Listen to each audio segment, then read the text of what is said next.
డానికి ఉద్ధవా ముందు నువ్వు ఒక ప్రయత్నాన్ని ప్రారంభించు. ఏం చేస్తావు? కంచుతో కాని, సీసంతో కాని, వెండితో కాని, బంగారంతో కాని నా మూర్తిని చేసి ఇంట పెట్టుకో.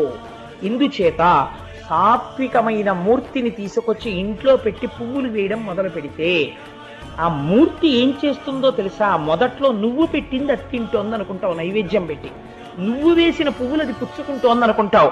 అది క్రమంగా ఏం చేస్తుందో తెలుసా? నీ అహంకారాన్ని తినేయడం మొదలుపెట్టి క్రమక్రమంగా దాని మీద ఆధారపడతావు. నాదేముందయ్యా, నువ్వు కూడా ఆశీర్వచనం చేస్తేనే ఈ పని అవుతుంది అంటావు. క్రమక్రమంగా అసలు నేను అన్న పదార్థం ఇక్కడే ఉంది, అదే ఇక్కడున్నది అంటాడు. విగ్రహారాధనాన్ని చేతకాని వాళ్ళై మన వాళ్ళు పెట్టలేదండి. మనస్సు తొందరగా నిలబడడానికి ఏదో ఒక ఆలంబనం దొరకాలి కాబట్టి ఒక మూర్తిని పెట్టారు. ఒక మూర్తిని పెడితే మనస్సు లగ్నం అవుతుంది.